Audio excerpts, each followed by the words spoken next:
Hoje à noite nós iremos abrir a palavra de Deus no Salmo 128.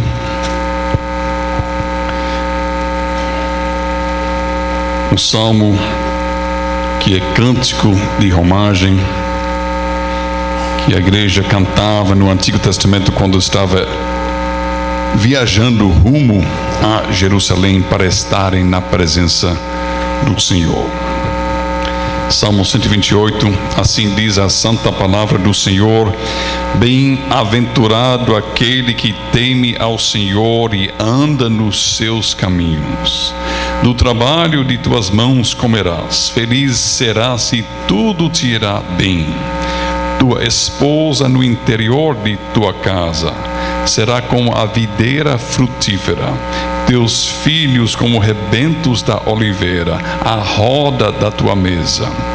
Eis como será abençoado o homem que teme ao Senhor.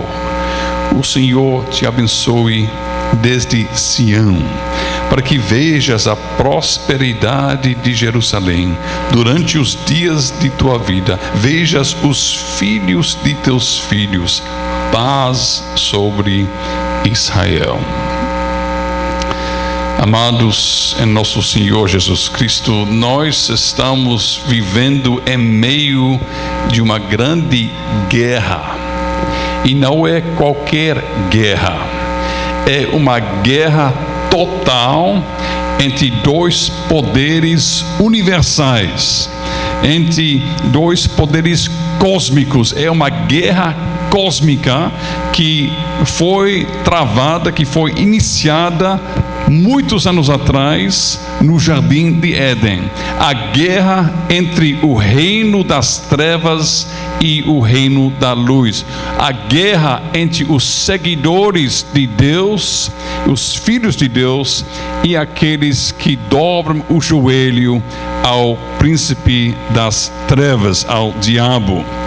E tudo que acontece em nossas vidas e tudo que nós fazemos como igreja está acontecendo no contexto deste grande conflito.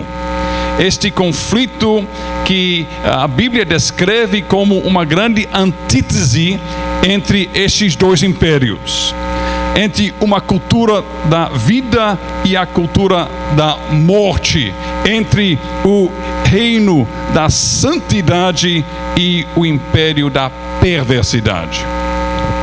E 45 anos atrás, Deus fincou a bandeira do seu reino nesse lugar, quando se iniciou a Igreja Presbiteriana 3 de Maio. E vocês são aqui um tipo de quartel, um tipo de lugar militar do reino de Deus para anunciar e para afirmar neste bairro e nesta cidade que Jesus é o Senhor, que Ele é o Rei dos Reis, que Ele é o Senhor dos Senhores, que todo joelho tem que dobrar e toda língua tem que confessar que Ele é Senhor. Então vocês estão celebrando aqui um aniversário que acontece num contexto de uma guerra cósmica. É importante nos lembrar disto. E nesta guerra cósmica tem dois lados. Um lado com Deus, o outro lado contra Deus. Um lado guiado pelo Espírito Santo, o outro lado em rebeldia e cheio do espírito de rebeldia e de perversidade, aquele espírito de revolução que o Salmo 2 descreve, que os reis da terra se irritam com o senhorio de Deus e do seu Filho e queiram romper as correntes que eles acham que é a vontade de Deus, é algo que limita, que reprime. Eles queiram fazer sua própria vontade, eles queiram se rebelar contra o Senhor e contra o seu ungido. Então tem estes dois lados nesta guerra cósmica. E nós temos considerado nos últimos dias como é ser uma igreja guiada pelo Espírito Santo. E nós temos considerado ontem à noite como o Espírito Santo nos guiando em toda a verdade, ele nos coloca mais e mais diante da presença do Senhor, de tal forma que nós começamos a parecer mais e mais com aquele quem nós servimos, a quem nós adoramos. Nós começamos a brilhar e refletir com a glória do nosso Senhor. E aquilo que é verdade em nosso campo, em nosso lado da guerra, também é verdade do outro lado. Os seguidores daquela antiga serpente, o dragão, que ficam adorando a ele, seguindo os seus desejos e as suas vontades, eles começam também a parecer mais e mais com ele, a pensar como ele e também a refletir a perversidade dele. E nós não devemos pensar que esta grande guerra espiritual é algo que é só lá em cima, só na área espiritual da vida. De fato, esta guerra entra nos menores detalhes da vida. Esta guerra cósmica se resume e é resumida numa mordida. Uma mordida. Uma mulher olhando uma fruta, estendendo a mão e mordendo. Esta guerra é resumida em o homem decidindo de não cumprir seu dever, de não cumprir seu papel, de não cumprir seu ofício, de não ser líder, mas de ser seguidor no seu casamento. Ao ponto que Deus fala a Adão: por causa de você ter dado ouvidos à sua esposa, maldita é a terra por tua causa. Então, esta guerra tem consequências. Esta guerra tem a ver com aquilo que nós olhamos, aquilo que nós pegamos, aquilo que nós comemos ou não comemos. E também tem a ver com nossos relacionamentos e com nossos ofícios e nossas funções e nossos papéis em família, em casamento. Esta guerra, nós estamos guerreando em todos os menores detalhes da vida, todo dia. E por isso o apóstolo diz: quer comais, quer bebais, faça tudo para a glória de Deus, porque a outra opção a outra possibilidade é que é feito em rebeldia contra o Senhor Jesus Cristo e contra Deus. Então, quando nós entendemos que esta grande guerra é o contexto no qual nós vivemos, nós criamos os nossos filhos, nós namoramos, nós casamos, nós trabalhamos, é bom nós abrimos hoje à noite para considerar como é a vida de uma família que faz parte do povo de Deus, que faz parte daquela comunidade guiada pelo Espírito Santo. Porque tem consequências práticas em nossa vida dia a dia. Se nós vivemos em comunhão com o Espírito Santo, seguindo a Ele, guiados por Ele, ou se nós somos guiados pelo Espírito da nossa época. Salmo 128 fala sobre a vida daqueles que vivem em comunhão com Deus e aqueles que são bem-aventurados, que temem ao Senhor e andam nos seus caminhos. Em outras palavras, que estão sendo guiados por Ele. E quando nós lemos este salmo, depois do Salmo 127, nós percebemos que o Salmo 128 está descrevendo as bênçãos. O 127 já fala. Salmo 127 já fala no final, verso 5, feliz o homem. E é a mesma palavra no hebraico, bem-aventurado o homem que enche deles a sua aljava, não será envergonhado quando pleitear com os inimigos à porta. E Salmo 128 quer explicar mais ainda como é a vida de um homem bem-aventurado, um homem feliz, um homem que vive em comunhão com Deus. E quando nós lemos o Salmo, o primeiro versículo nos dá muita esperança. Bem-aventurado aquele que teme ao Senhor e anda nos seus caminhos. Mas os próximos versículos são um pouco surpreendentes. Mas nós vamos chegar lá e nós vamos discutir isso daqui a pouco. Em primeiro lugar, eu quero falar um pouco sobre esta palavra bem-aventurado. Toda a literatura de sabedoria na Bíblia chama a atenção ao fato que tem dois caminhos, que tem aquela antítese na vida, que tem aquele conflito cósmico. Tem o caminho que leva à vida e o caminho que leva à morte. Tem o caminho da obediência e tem o caminho da desobediência.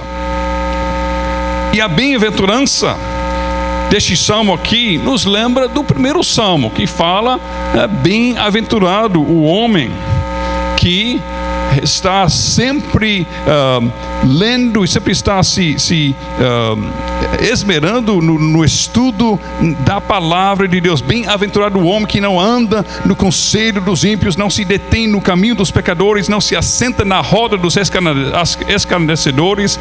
Antes o seu prazer está na lei do Senhor, e na sua lei medita de dia e noite.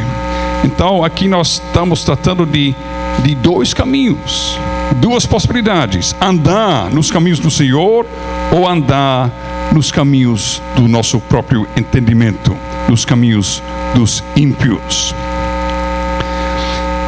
E o salmista continua falando: bem-aventurado então aquele que teme ao Senhor. E quando nós lemos essa palavra, este verbo temer, é um pouco estranho. Como pode ser bem-aventurado aquele que está com medo? Porque temer é estar com medo. Como entender isso? E às vezes quando nós vamos lendo na Bíblia, nós reparamos que ora Deus está dizendo que vocês têm que ser tementes a Deus, vocês têm que temer o Senhor. Em outros momentos Deus está dizendo não temais. Então às vezes nós ficamos confusos. É para temer ou não? É para não temer. Nós devemos entender, meus irmãos, que tem dois tipos de temor. Tem o temor do ímpio e tem o temor do justo. Tem o temor daquele que vive em desobediência e rebeldia, que está de um lado do conflito cósmico, e tem o temor daquele que vive em comunhão com Deus e que anda nos seus caminhos. O ímpio teme Deus e deve temer, porque Deus é um justo juiz e Ele não vai deixar de castigar os nossos pecados, de nos punir em sua santa e infinita ira. Isso deve fazer o ímpio tremer.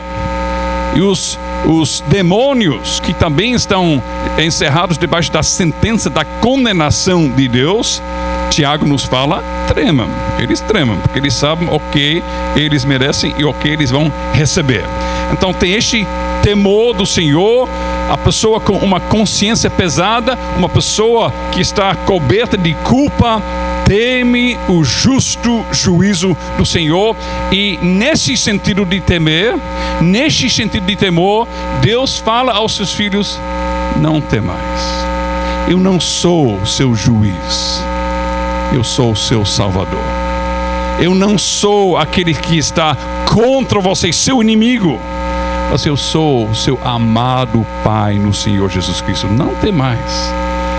Como o pastor já falou um pouco antes, não tem pecado nenhum que é tão grande, que é tão horrível, que é tão terrível, que é tão nojento, que o sangue de Cristo não consiga totalmente lavar e nos purificar deste pecado quando nós chegamos em confissão a Ele. Então não temais. Mas tem o outro tipo de temor. E este temor é o temor do justo. Este temor é que aqueles que amam ao Senhor, que querem andar nos seus caminhos, eles amam a Deus tanto que eles têm receio, eles temem fazer qualquer coisa para desagradá-lo. é um temor de um filho, um temor filial, um filho que ama seu pai e faz de tudo para agradar ao seu pai, por causa do amor, por causa de estar em um relacionamento amável com ele. Então, quando a Bíblia fala que bem-aventurado aquele que teme ao Senhor, nós podemos entender então no contexto da próxima linha, e anda nos seus caminhos. Quer dizer, ele faz questão de cuidadosamente em todo momento decidir o seu caminho e seguir, avaliar qual é o próximo passo à luz da vontade do seu Senhor, do seu soberano Rei e Deus. Isso é a vida bem-aventurada, a vida feliz, a vida abençoada. Agora, nós chegamos então no verso 2 e no verso 3, e é um pouco estranho para os nossos ouvidos modernos ouvir o seguinte, que o homem bem-aventurado, ele trabalha e ele tem uma esposa em casa que tem muitos filhos. Aí no verso 4 o salmista resume tudo isso dizendo: eis como será abençoado o homem que teme ao Senhor. Isso é um pouco estranho para nossos ouvidos, porque nossa sociedade ensina totalmente o contrário. Nossa sociedade é uma sociedade, uma cultura de preguiça. Quase todos têm o sonho de conseguir algum emprego onde eu preciso trabalhar pouco e ganhar muito. E você pode falar às vezes com jovens de 17 e 18 anos que já estão pensando no dia quando eles vão se aposentar. Já estão fazendo planejamento para o dia de aposentadoria. Então, em nossa cultura, o desejo é ou ganhar a loteria, ou conseguir um emprego com o governo, que eu não posso perder, mesmo se eu acabar fazendo nada. E o sonho do sonho seria conseguir 2 ou 3 empregos concursados e ganhar 2 ou 3 aposentadorias. Isso seria o paraíso. Nós vivemos numa cultura de preguiça que de jeito nenhum considera uma bem-aventurança que nós devemos trabalhar para comer do fruto do nosso trabalho. Mas a Bíblia diz que isso é bênção.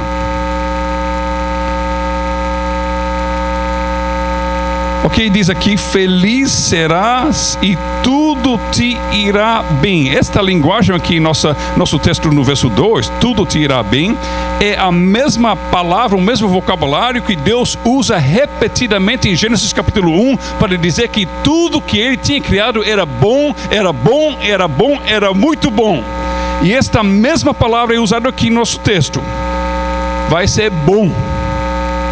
Quer dizer, vai ser bom do jeito que a criação foi boa quando Deus criou a criação em toda a sua perfeição antes da queda. É coisa boa mesmo. Isso é a linguagem do paraíso. Nós devemos entender que, de fato, este salmo que fala sobre um homem trabalhando, uma mulher gerando filhos e muitos filhos estando ao redor da mesa, comendo e bebendo e se deleitando no fruto do trabalho, este salmo, de fato, está nos levando de volta ao jardim de Éden. Porque lá no jardim, Deus criou o homem para trabalhar, para lavrar e guardar o jardim. Ele recebeu trabalho para fazer. O trabalho para o católico humano é um mal necessário, uma coisa pós-queda. Mas a Bíblia ensina que o trabalho é algo que Deus deu ao homem no seu estado de perfeição.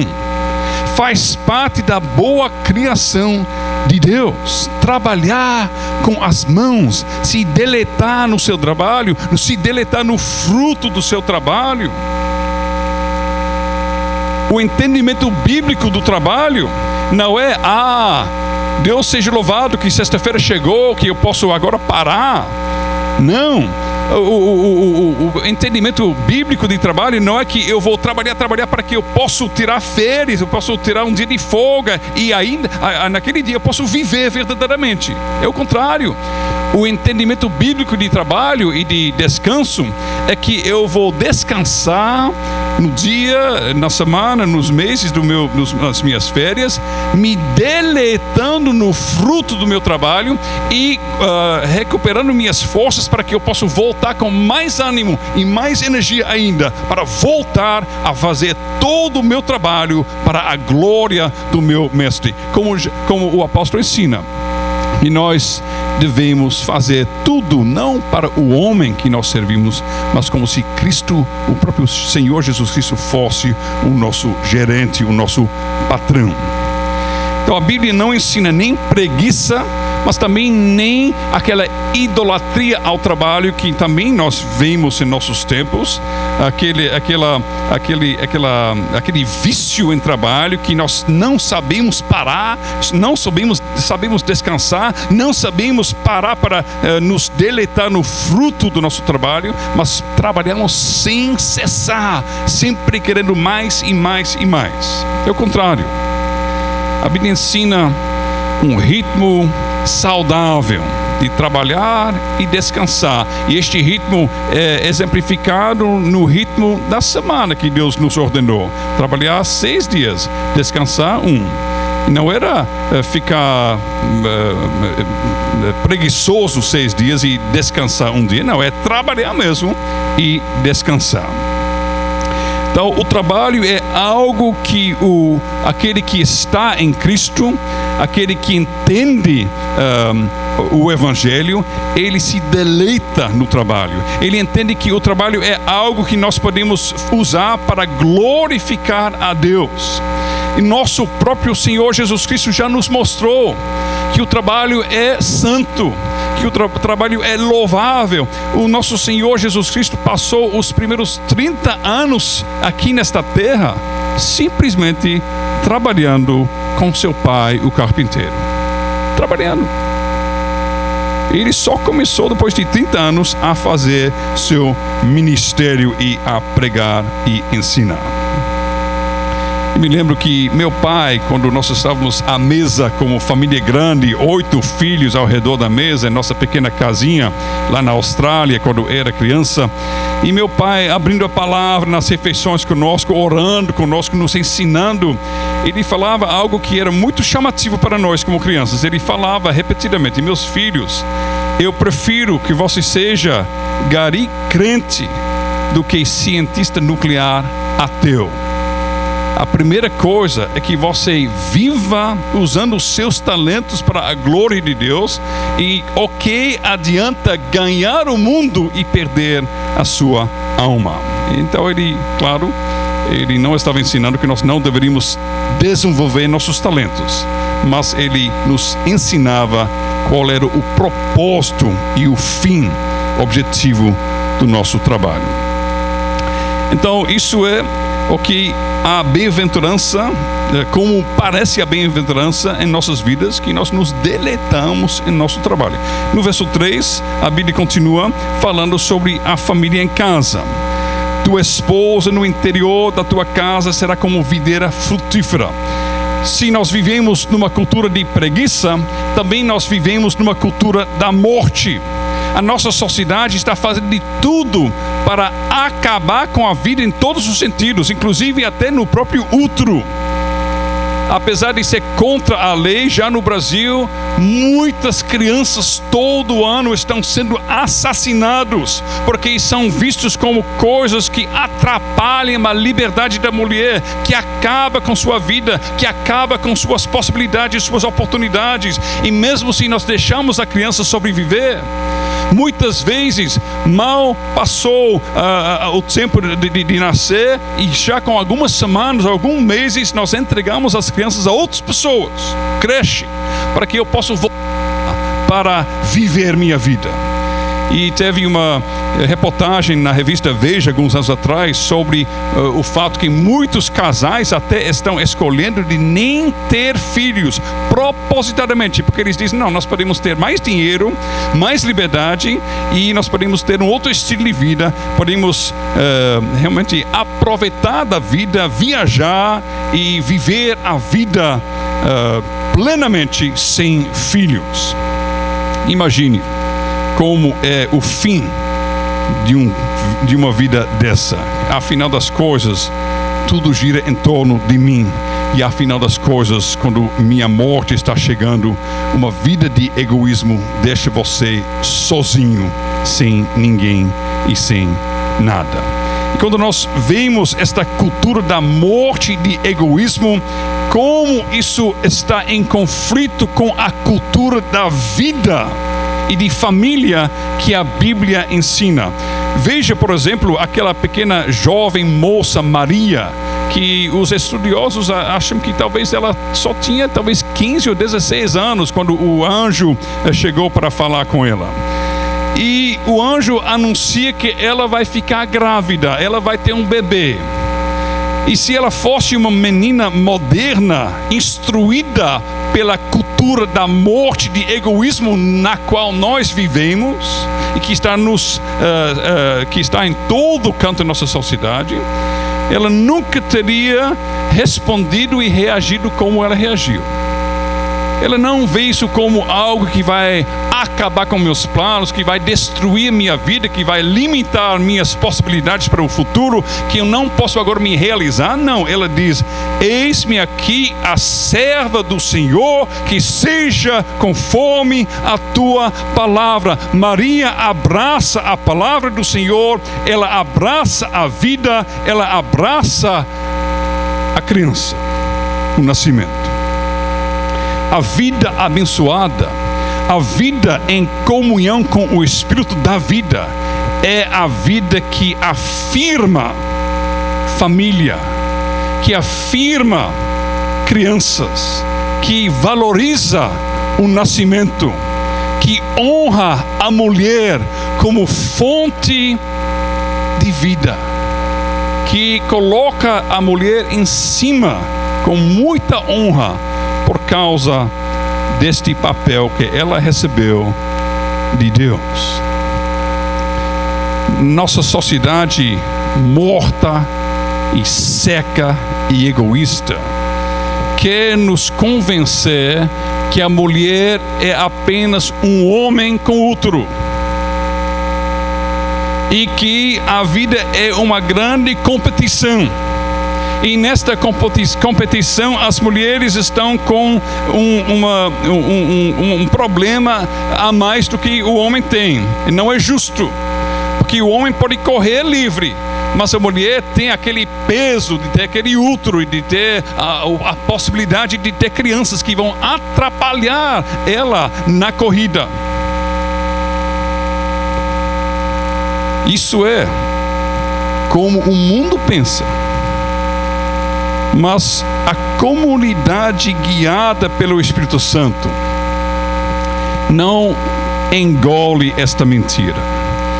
A comunidade guiada pelo Espírito Santo abraça o fato que na criação Deus criou homem e mulher com papéis diferentes, complementares, e que é para celebrar essa diferença e não tentar apagar.